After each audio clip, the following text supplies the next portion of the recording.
بسم اللہ الرحمن الرحیم الحمدللہ رب العالمین والصلاة والسلام علی نبی الامین اعوذ باللہ من الشیطان الرجیم بسم اللہ الرحمن الرحیم ثم انتم ہؤلاء تقتلون انفسکم وتخرجون فریقا منکم من دیارہم تظاہرون علیہم بالاثم والعدوان صدق اللہ مولانا العظیم وبلغنا رسولہ نبی الکریم۔ الحمدللہ ثم الحمدللہ۔ آج ہمارا لیسن سورہ بقرہ کی آیہ نمبر نمبر 85 ہے۔ ثم پھر انتم تم ہؤلاء وہی ہو، اے یہودیو، اے قوم یہود، اے بنی اسرائیل، تقتلون تم قتل کرتے ہو، انفسکم اپنے لوگوں کو، وتخرجون اور تم نکالتے ہو، فریقاً ایک گروہ کو، منکم اپنے میں سے، من دیارہم ان کے گھروں سے، تظاہرون تم مدد کرتے ہو، علیہم ان پر یعنی ان کے خلاف دشمنوں کی یعنی اپنے ان لوگوں کے خلاف دشمنوں کی تو مدد کرتے ہو، بالاسم گناہ کے ساتھ، والعدوان اور زیادتی کرتے ہوئے، وَإِن اور اگر یا تو وہ آ جائیں تمہارے لوگ، کم تمہارے پاس، او سورا قیدی بن کر، تفادوہم تم فدیہ دے کے چھڑا لیتے ہو ان کو، وَهُوَ حالانکہ وہ محرم حرام کیا گیا تھا، علیکم تم پر، اخراجہم ان کا نکالنا اپنے گھروں سے، کیا واپس، تؤمنون تم ایمان لاتے ہو، ببعض الکتاب کتاب کے بعض حصے پر، وتکفرون اور تم انکار کرتے ہو، ببعض کتاب کے بعض حصے کا، واپس ماں نہیں، جزا و جزا من جو کوئی، یفعل کرے گا، ذالک اس طرح، منکم تم میں سے، الا مگر، خزیٌ رسوائی ہے، فی الحیات الدنیا دنیا کی زندگی میں، ویوم القیامہ اور قیامت کے دن، یردون ان کو پلٹایا جائے گا، ان کو لٹایا جائے گا، الی اشد العذاب سخت عذاب کی طرف، اور ما نہیں، اللہ تعالیٰ بغافل بے خبر، عما سے جو تعملون تم عمل کرتے ہو۔ یہ سورہ بقرہ کی آیہ مبارکہ نمبر 85 ہے۔ اس آیہ مبارکہ میں اللہ رب العزت نے بنی اسرائیل کے حوالے سے کہ وہ کیا کرتے رہے، جیسا کہ پیچھے تسلسل سے سارا بیان بنی اسرائیل کو ایڈریس کیا جا رہا ہے، تو یہاں پر بھی آ کر اللہ رب العزت نے فرمایا کہ اے قوم یہود، اے بنی اسرائیل، اے مدینہ پاک کے یہودیوں، پھر تم وہی ہو کہ تمہیں منع کیا گیا تھا کہ تم نے اپنے لوگوں کو قتل نہیں کرنا، لیکن ثم انتم ہؤلاء تم وہی ہو، تقتلون انفسکم تم اپنے لوگوں کو قتل کرتے رہے اور قتل کرتے ہو، وتخرجون فریقا منکم من دیارہم اور تم کو منع کیا گیا تھا کہ اپنے لوگوں کو اپنے گھروں سے نہیں نکالنا، لیکن تم پھر بھی اپنے لوگوں کو اپنے گھروں سے نکالتے رہے، اور پھر تمہیں منع کیا گیا تھا کہ جو تمہارے دشمن ہیں اپنے لوگوں کے حوالے سے، کہ اپنے کسی گروہ کو اور اپنے کسی گروپ کو اور اپنی کسی جماعت کو اور اپنے افراد کو ذلیل کرنے کی خاطر تم دشمن جو حملہ آور ہوں اپنے لوگوں کے مخالفت میں ان دشمنوں کی مدد نہیں کرنی، تمہیں منع کیا گیا تھا، لیکن تم اس میں بھی باز نہ آئے اور تم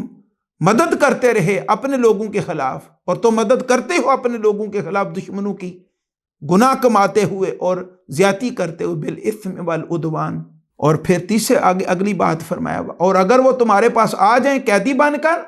یعنی ظاہر ہے جب وہ قیدی بن گئے، انہوں نے دشمنوں کی مدد کی اور ان کے جو لوگ تھے ان کو وہ قیدی بنا کے لے گئے، تو پھر وہ قیدی دوبارہ جب ان کے پاس لائے جاتے اور یہ ان کو کہتے کہ ہمارے پاس لے کے آؤ جو ہمارے لوگ تم نے قیدی بنائے ہیں، تو پھر ان کا فدیہ دے کے ان کو چھڑا بھی لیتے ہو۔ تو فرمایا کہ یہ تو ہمارا حکم تھا تمہیں کہ قیدیوں کو چھڑانا ہے، اپنے قیدی کہیں تو تمہیں نظر آئیں، لیکن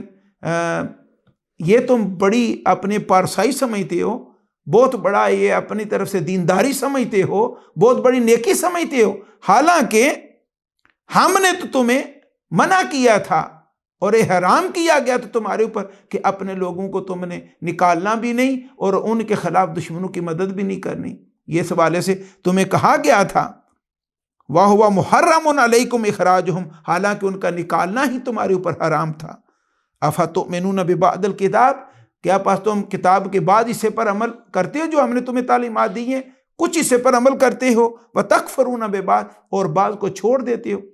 انکار کرتے ہو، بعض کو اس پر عمل نہیں کرتے. تو فرمایا فَمَا جَزَاءُ، پس نہیں جزا جو مَن يَفْعَلْ ذَلِكَ، میں یفعل ذالک، جو ایسا کرے گا منکم تم میں سے، الا مگر خزی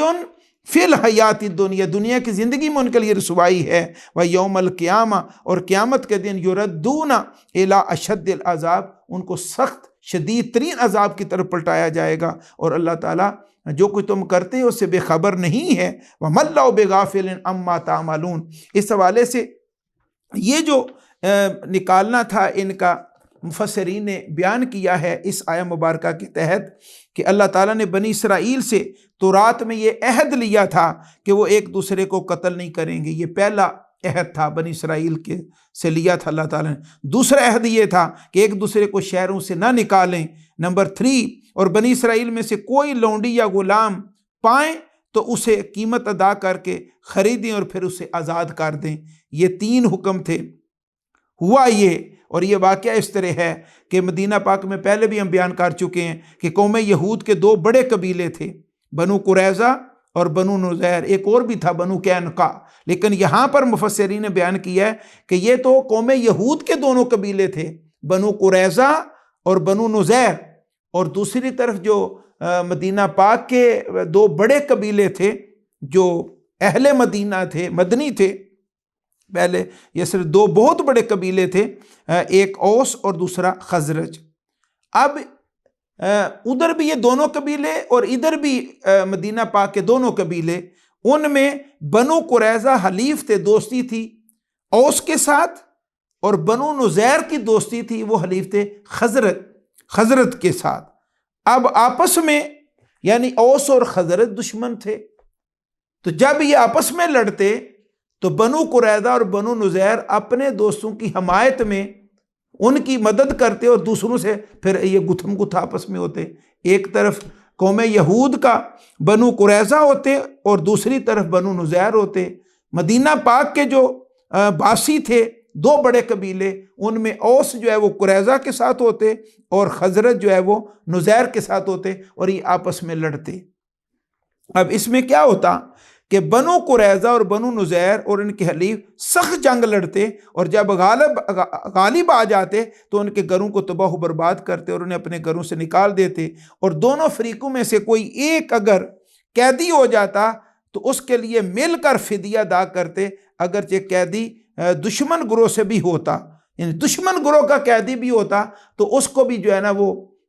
آزاد کرواتے پیسے دے کر. عرب انہیں اس دورنگی پر شرم دلاتے کہ تم جنگ بھی کرتے اور فدیہ بھی خود دیتے ہو، تمہارا جی معاملہ ہے. وہ کہتے ہمیں فدیہ دینے کا حکم دیا گیا ہے. پھر انہیں عرب کہتے تم ان سے لڑتے کیوں ہو؟ تو کہتے ہم اس بات سے بھی ہمیں شرم آتی ہے کہ ہمارے حلیف ذلیل ہو جائیں.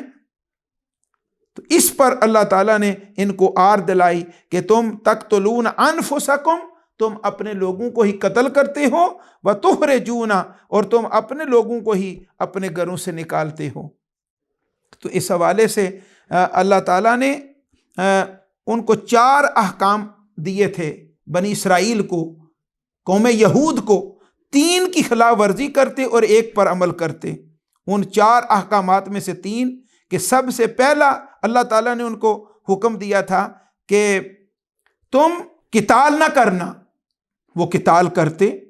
دوسروں کو کہا گیا تھا لوگوں کو گھروں سے نہیں نکالنا، اس میں بھی نافرمانی کرتے، اپنے لوگوں کو گھروں سے نکالتے. تیسرے ان کو کہا گیا تھا کہ تم برائی اور گناہ پر ایک دوسرے کی معاونت نہیں کرنی، اس کے باوجود وہ گناہ اور برائی اور زیادتی میں وہ معاونت کرتے. اور چوتھی چیز جس سے ان کو یعنی جو حکم دیا گیا تھا چوتھا، کہ جب بھی تمہیں کوئی اپنا بندہ قیدی نظر آئے غلام اور لونڈی کی صورت میں تو پھر تم پیسے دے کے تم ان کو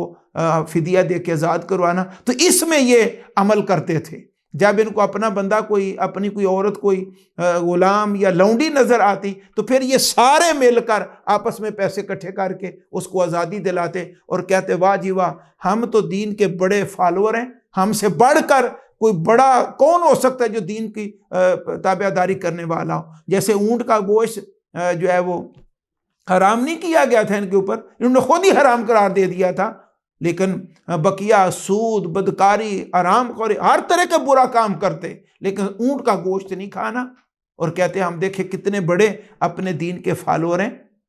تو اس حوالے سے جو پیغام ان کو دیا گیا کہ اے قوم یہود، اے بنی اسرائیل، اپنے اسلاف کو دیکھو اور تم بھی ان خرابیوں کا شکار ہو، انسان بنو، جو اللہ رب العزت سے تم نے وعدہ کیا ہے اس پر قائم ہو جاؤ۔ اور اسی کے تحت ہمارے لیے یہ پیغام ہے کہ جو احکامات ہمیں دیے گئے وہ بھی اسی طرح تھے کہ ہم کسی کے ساتھ زیادتی نہ کریں، کسی کو قتل نہ کریں، کسی کا حق نہ ماریں، کسی کے خلاف دشمن کا ساتھ نہ دیں، اور اگر کوئی مصیبت میں ہو تو مل کر ایک کوشش کر کے اس کو مصیبت سے نکالیں۔ ہمیں بھی یہ تعلیمات دی گئیں، لیکن آج ہم میں سے کتنے ہیں جس پر عمل کرنے والے ہیں؟ ہمیں بھی بیدار ہونا چاہیے، ہمیں بھی جاگنا چاہیے۔ قوم یہود کو دیکھ کر کے ان کی ان بری عادتوں کو کنڈیم کیا گیا، تو ہمیں بھی چاہیے کہ ہم اپنے اندر دیکھیں، غور کریں، کیونکہ ان میں سے خرابی ہمارے اندر تو نہیں ہے، اور اللہ رب العزت کی مدد مانگیں حضور علیہ السلام کے صدقے سے، اور اپنے اندر سے اس کو ریموو کریں، اس خرابی کو واش کریں، تاکہ اللہ رب العزت ہمارے اوپر راضی ہو۔ اور اگلی آیہ مبارکہ میں متصل جس کا مضمون ہے، فرمایا جنہوں نے یہ خرابی کی، جنہوں نے ایسے اعمال کیے جو اوپر ان کو کہا گیا تھا اور نافرمانی کی، تو فرمایا اولئک، یہی وہ لوگ ہیں، الذین، جنہوں نے اشتروا، خرید لیا، الحیات الدنیا، دنیا کی زندگی کو، بالآخرہ، آخرت کے بدلے میں، فلا یخفف، اور پس نہیں کم کیا جائے گا، عنہم، ان سے، العذاب، عذاب،